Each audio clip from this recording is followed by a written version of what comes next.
வணக்கம். நம்மோட தொடர் எதிர்ப்புகளை மீறி எஸ்ஐஆர் பணிகள் தொடங்கிடுச்சு.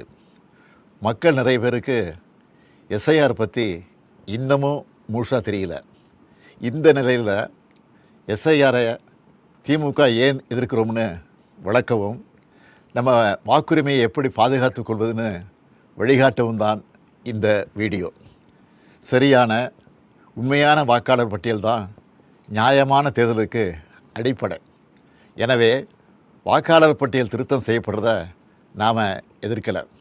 ஆனால் போதுமான கால அவகாசம் தராமல் எலெக்ஷனுக்கு சில மாதங்களே இருக்கிற நிலையில் இதை அவசரமாக செய்கிறது சரியாக இருக்காது என்பது தான் நம்முடைய நிலைப்பாடு. தேர்தல் ஆணையத்தோட கூட்டு சேர்ந்து வாக்காளர் பட்டியலில் பாஜக எப்படியெல்லாம் மோசடி பண்ணியிருக்குன்னு மக்களவை எதிர்க்கட்சி தலைவர் அருமை சகோதரர் ராகுல் காந்தி அவர்கள் பத்திரிகையாளர் சந்திப்பு நடத்தி ஏற்கனவே விளக்கியிருக்கிறார். மாண்புமிகு கேரள மாநிலத்தினுடைய முதலமைச்சர் பினராயி விஜயன் அவர்களும் மாண்புமிகு மேற்கு வங்கத்தினுடைய முதலமைச்சர் மமதா அவர்களும் கூட இந்த எஸ்ஐஆரை தீவிரமாக எதிர்க்கிறாங்க. நாமளும் எஸ்ஐஆர் அறிவித்தப்பவே இது சதின்னு உணர்ந்து எதிர்த்தோம். கூட்டணி கட்சிகளோட கலந்து பேசணும். அனைத்து கட்சி கூட்டம் கூட்டி தீர்மானம் போட்டோம். உச்சநீதிமன்றத்தில் வழக்கு போட்டிருக்கிறோம். வர்ற 11ஆம் தேதி எல்லா மாவட்ட தலைநகரங்கள்லேயும் மதச்சார்பற்ற முற்போக்கு கூட்டணி சார்பில் ஆர்ப்பாட்டங்களை அறிவிச்சிருக்கிறோம். அதுக்கு முன்னாடி எஸ்ஐஆருக்காக வழங்கப்படுகிற கணக்கீட்டு படிவத்திலேயே எத்தனை பிரச்சனைகள் குழப்பங்கள் இருக்குன்னு உங்களோடு பகிர்ந்துக்கன்னு நினைக்கிறேன். இதோ எனக்கு கூட இந்த எனுமரேஷன் ஃபாரம் கொடுத்துருக்குறாங்க. உங்களில் சில கையிலையும் இந்த ஃபாரம் என்னால் வந்து சேர்ந்துருக்கும். இதில் முதல்ல நம்முடைய விவரங்களை கேட்குறாங்க. அதுக்கு அடுத்தபடியாக முந்தைய வாக்காளர் திருத்தப்பட்டியலில் உள்ள வாக்காளருடைய உறவினரின் பெயர் கேட்கப்பட்டிருக்கு. உறவினர்னா யார்? அப்பாவா, அம்மாவா, அண்ணனா, தங்கையா, கணவனா, மனைவியா, பசங்களா, யார்? எல்லாரும் தானே வாக்காளர் பட்டியல் இருப்பாங்க. இதில் ஏதாவது தெளிவு இருக்கா? வாக்காளருடைய உறவினர் பெயர்னு சொல்லப்பட்டிருக்கக்கூடிய இடத்துல முதல்ல பெயரும் பிறகு வாக்காளரின் புகைப்பட அடையாள அட்டை எண் என்றும் கேட்கப்பட்டிருக்கு. மூன்றாவதாக மீண்டும் உறவினர் பெயர்னு கேட்கப்பட்டிருக்கு. முதல்ல யார் பேரை எழுதணும்? எந்த வாக்காளர் விண்ணப்பிக்கிறாரோ அவர் பெயரா அல்லது உறவினர் பெயரா? சின்ன தப்பு இருந்தால் கூட தேர்தல் ஆணையம் அந்த படிவத்தை ஏற்றுக்காமல் வாக்காளர் பட்டியலிருந்து பெயரை நீக்கிற ஆபத்தும் இருக்குது. நினச்சி பார்க்கவே அச்சமாக இருக்குது. நல்லா படித்து அறிவார்ந்த பெரும் பொறுப்புக்கள் இருக்கக்கூடியவங்க கூட இந்த கணக்கீட்டு படிவத்தை பார்த்தா அவங்களுக்கு தலை சுற்றிடும். இந்த படிவத்தில் வாக்காளரோட புகைப்படத்தை அச்சிட்டு தற்போதைய புகைப்படத்தை ஒட்டணும்னு சொல்லப்பட்டிருக்கு. ஆனால் மாநில தேர்தல் ஆணைய அதிகாரி என்ன சொல்லுகிறார்? உங்களுக்கு விருப்பம் இருந்தால் ஒட்டலாம்னு அரசியல் கட்சிகள் கலந்துக்கிட்ட கூட்டத்தில் சொல்லியிருக்கிறார். இது இன்னொரு இடியாப்பு சிக்கல். ஒருவேளை ஃபோட்டோ ஒட்டலைன்னா என்ன நடக்கும்? வாக்குரிமை பறிக்கப்படுமா படாதா? தொகுதியோட வாக்காளர் பதிவு அதிகாரி, அதாவது இஆர்ஓ கையில் தான் இந்த முடிவு இருக்குது. இவங்க எல்லாரும் ஒரே மாதிரியான முடிவு எடுப்பாங்கன்னு சொல்ல முடியாது.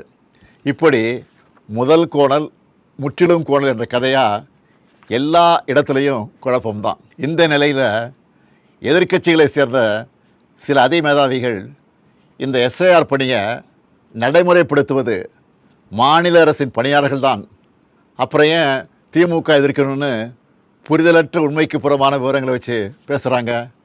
ஒரு பணியாளரை தேர்தல் ஆணையம் தன்னுடைய பணிக்காக எடுத்த நொடியிலிருந்து அவர் தேர்தல் ஆணையத்துக்கு கட்டுப்பட்டு தான் செயல்படுவாரை ஒழிய மாநில அரசோட கட்டுப்பாட்டில் இருக்க மாட்டார். மக்களை திசை திருப்பினா போதும்னு தவறான தகவலை பரப்பக்கூடாது.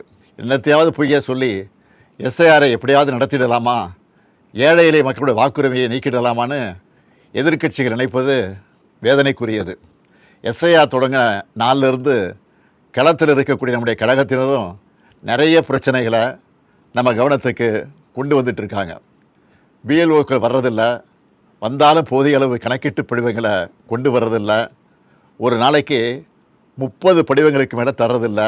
இந்த லட்சணத்தில் ஒரு தொகுதியோட இஆர்ஓ 3 லட்சத்துக்கு மேற்பட்ட கணக்கீட்டு படிவங்களை இத்தனை குறுகிய கால அவகாசத்தில் எப்படி கொடுத்து வாங்குவாங்க? வாங்கினா வேலை முடிஞ்சுதா? அதுவும் இல்லை. அதை கடினமயமாக்கி ஒரு டிசம்பர் 7ஆம் தேதி வரைவு வாக்காளர் பட்டியலை வெளியிடணும். போகிற போக்கை பார்த்தா எப்படி இதையெல்லாம் செஞ்சு முடிக்க போகிறாங்கன்னு தோணுது.